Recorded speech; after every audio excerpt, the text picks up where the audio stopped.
Mes parents, ils m'ont rencontré à l'aéroport à Roissy au moment de mon arrivée. Ils m'avaient jamais vue, ils avaient juste une petite photo et c'est tout, quoi. Une photo et l'histoire qu'on a bien voulu leur raconter.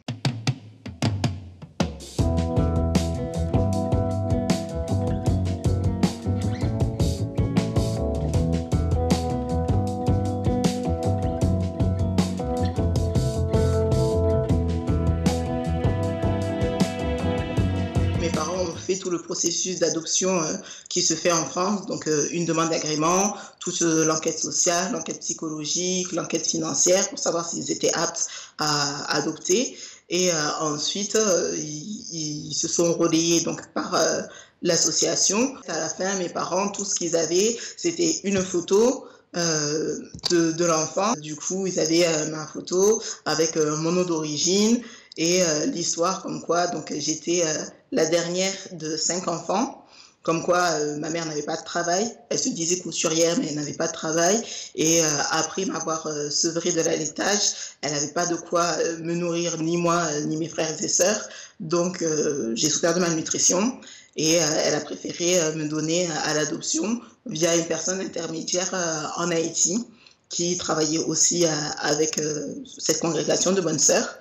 Et c'est la seule histoire que mes parents ont. Mes parents, ils m'ont rencontré à l'aéroport à Roissy au moment de mon arrivée. Ils m'avaient jamais vue, ils avaient juste une petite photo et c'est tout, quoi. Une photo et l'histoire qu'on a bien voulu leur raconter.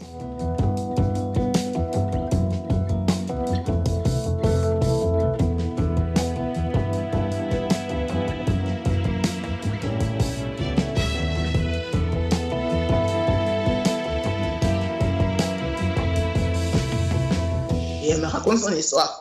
Sauf que son histoire, ça n'a carrément rien à voir, mais dans aucun des détails, à l'histoire qui était notée dans mon dossier. Elle me racontait que déjà, j'étais pas la 5e, j'étais la 2e, qu'elle m'a eu très jeune, elle m'a eu à 18 ans, que j'ai un grand frère, lui et moi, on a le même père, que mon père, c'est un vagabond sur qui il ne faut pas trop compter.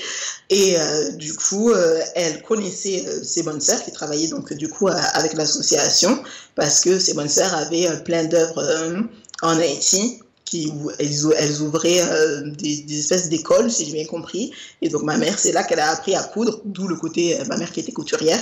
Et mon père, lui-même, il a appris son métier. Mon père est charpentier, il a appris aussi là-bas. Et d'après ma mère, donc, elle serait tombée malade, tellement gravement malade qu'elle s'est vraiment vue mourir.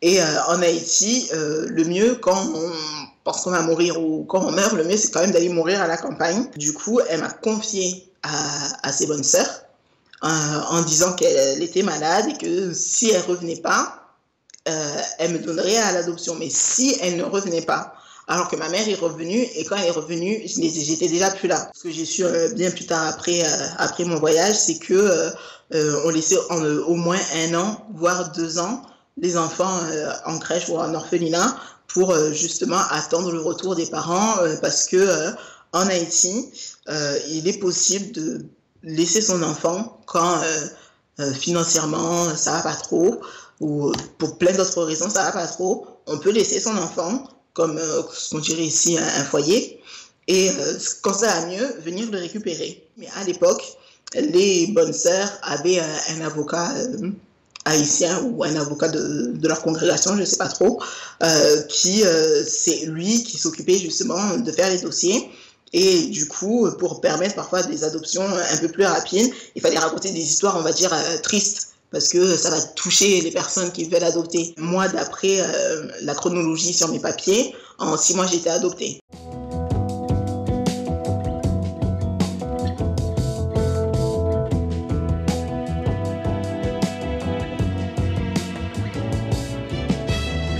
Il y a un vide judiciaire.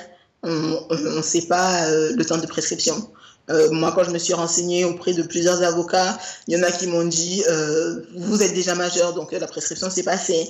Il y en a qui m'ont dit c'est 5 ans après la découverte des faits. Donc ça veut dire à partir du moment où je suis partie en Haïti. Donc déjà maintenant il me reste que 2 ans pour agir.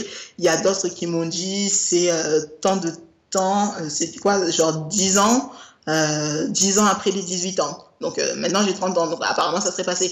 Personne n'est d'accord sur quoi que ce soit.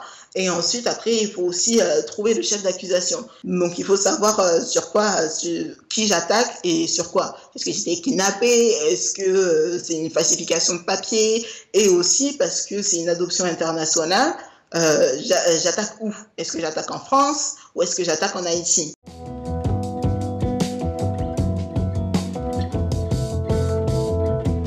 En 2017, on a fait une conférence justement sur les adoptions illégales avec tous les acteurs de l'adoption, que ce soit la MAI, la Fédération des OAA, toutes les personnes qui gèrent ces adoptions pour savoir déjà qu'est-ce qu'on peut faire pour les adoptions passées et qu'est-ce qu'on peut faire pour qu'à l'avenir, ça ne se reproduise pas. On a demandé justement que ces personnes soient prises en charge ou qu'elles trouvent une aide de professionnels pour être accompagnées quand justement elle apprend, soit dans ses recherches ou soit après avoir rencontré sa famille biologique, que malheureusement elle est victime d'un trafic. On a demandé aussi, quand on sait que justement ils ont été adoptés via une association qui est encore agréée aujourd'hui, de pouvoir parce que c'est la MAI et le ministère des Affaires étrangères qui donnent les agréments,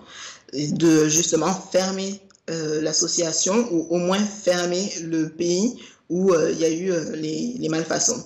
On a aussi demandé une aide au niveau juridique, que la juridiction soit plus claire, parce que comme je vous ai dit, il y a un vide juridique. Est-ce que c'est du droit français? Est-ce que c'est du droit du pays? Ou est-ce que c'est un mix des deux ou du droit international? Il y a vraiment un vide juridique où on ne sait pas quoi faire. Déjà ça, et aussi au niveau de la prescription, que la prescription soit bien claire.